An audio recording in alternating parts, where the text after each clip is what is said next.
bounty hunters. We don't need that scum. Yes, sir. Those rebels won't escape us.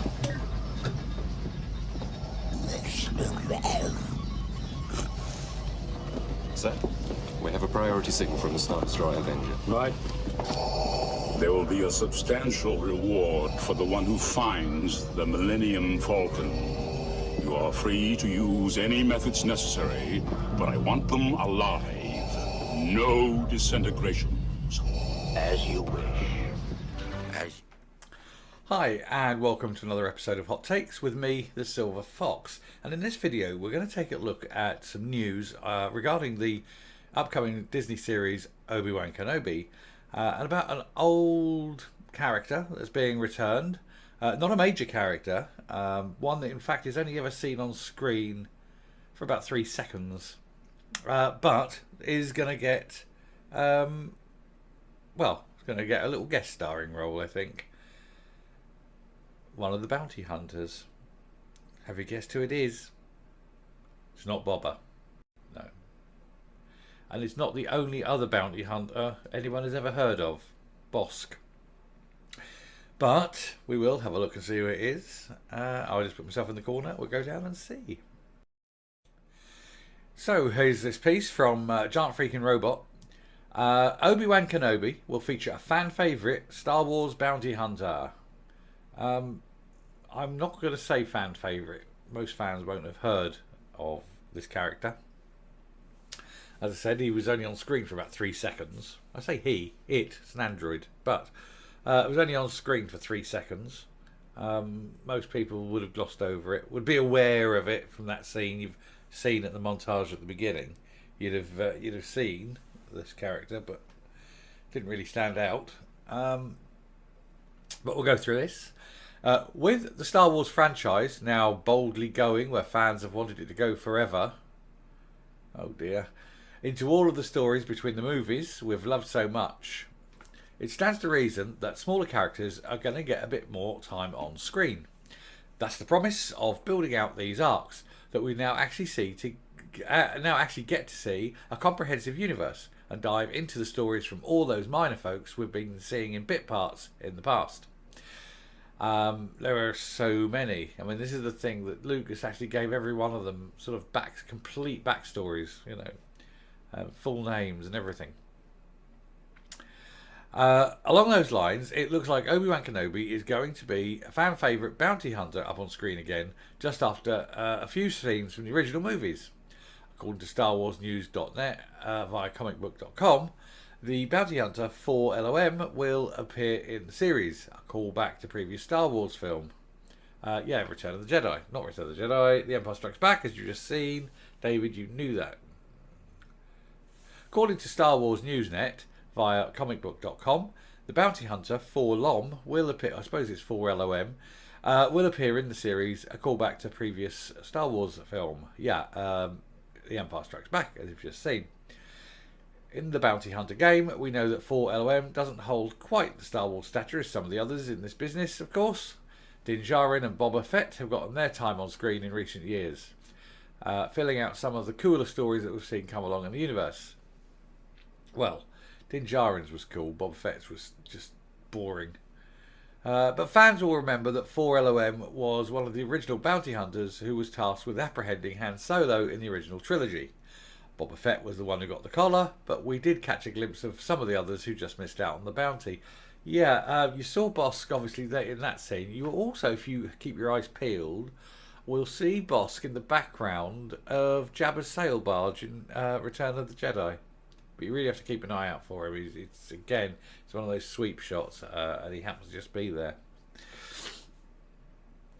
4LOM is or 4LOM, I keep doing this, is a former protocol droid who was reprogrammed by Jabba the Hutt to become a bounty hunter. He hasn't gotten much in the way of screen time in the movies or these Disney Plus series, but that looks like it's set to change in Obi-Wan Kenoi, with the word that he will be a much bigger part of the storyline. Could that mean he is tasked with hunting down the main character himself? It stands to reason, if he's in the employ of Darth Vader, and we could see that these two clash at some point. In Star Wars canon, 4LOM is often working with Zuckuss, another bounty hunter, and Zuckuss is a methane breather, And if you look at the picture that's on the screen now, I'll just pull this up a little bit. Zuckuss is the one on the far right. You don't get a very good picture of him there, but that's Zuckuss. Anyway, so there's a chance we'll see them both because they did work together, especially in, I think it was in the Clone Wars they worked together. Now, while 4LOM might be a smaller part of Obi-Wan Kenobi, maybe more of a hat tip to the original franchise than anything else, we know we are set to get a lot more in this story, which will help tie up loose ends from those first 3 films. The show will pick up the storyline following Star Wars Episode 3 Revenge of the Sith, after the Jedi have gone into hiding. Luke Skywalker is on Tatooine, and Ewan McGregor's Obi-Wan is tasked with watching out for him. It will fill in the gaps from Episode 3 until A New Hope.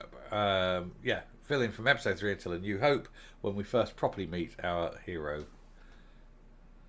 The inclusion of 4LOM here could help explain why he eventually was in The Empire Strikes Back, and just how these bounty hunters interact with Darth Vader. That alone would help to clarify some of the pieces of this universe. Regardless of how it turns out, it's cool to get these callbacks, and I suspect we'll see a lot more in Obi-Wan Kenobi. And we probably will, but it does strike me that they're just throwing in a lot of stuff to be member berries, so that we can remember when it was last good, which was probably Return of the Jedi. If you could take the Ewoks out, it would be better. But, yeah. So that's what I think they're going to be doing. They're going to be playing the nostalgia game to try and sort of boost ratings, boost people going, oh, do you remember that? Do you remember that? So we'll have like a softer, more, more forgiving nature when watching it. That won't work. I don't have a forgiving nature. I shall be reviewing this show, and I shall be doing so cold and dispassionately. And I don't care how many member berries they put in. That said, it is nice to see sort of flashbacks or, acknowledgement of what's gone before, which is fair enough. But yeah, it's short. This one's just a short one. It was just to show that this old character was coming back. Anyway, I shall close here. I shall run up, and we shall finish off the video. Yeah, so I think this is the way that they're going to be going forward, is to put in a regular and sort of generous sprinkling of smaller minor characters, give them a little bit of fleshing out, just to so the fans go, oh look, it's him, or it's her, or it's it, or that, or whatever you want to call them. I remember that. I remember that from that film, and let's say they're member berries. That's all. I suppose you could expand 1 or 2 of the characters, but you'd have to really make sure that you've got the characterization right.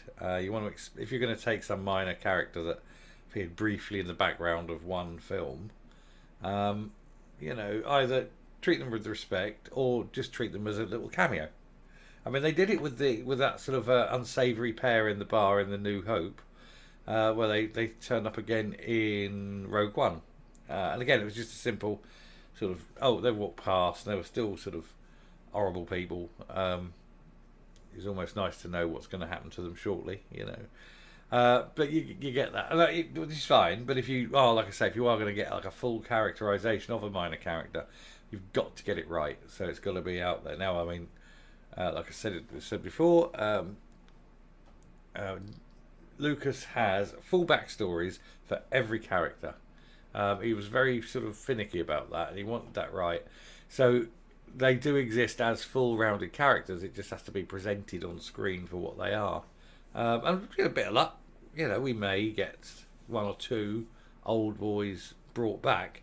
But I don't want too many, because you want the things we know. If you get too many of the old ones, and it's just like, why not just watch an old film,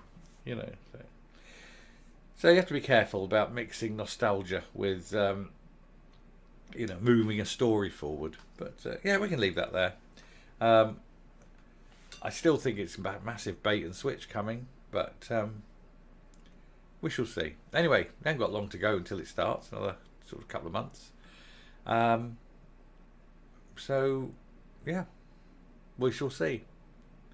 Anyway, if you like what you hear and see on this channel, please hit the subscribe button if you haven't already.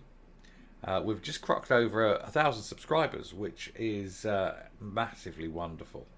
And I'd like to thank each and every one of you for taking time to subscribe. But if you haven't subscribed, please help the channel out. Hit the button. Ring the bell for notifications on future output. Leave a like and leave a comment. We love comments. They really help with the metrics. And that would desperately help the channel. So yeah, a like and a comment if you could. But until next time, stay safe, stay well, and goodbye.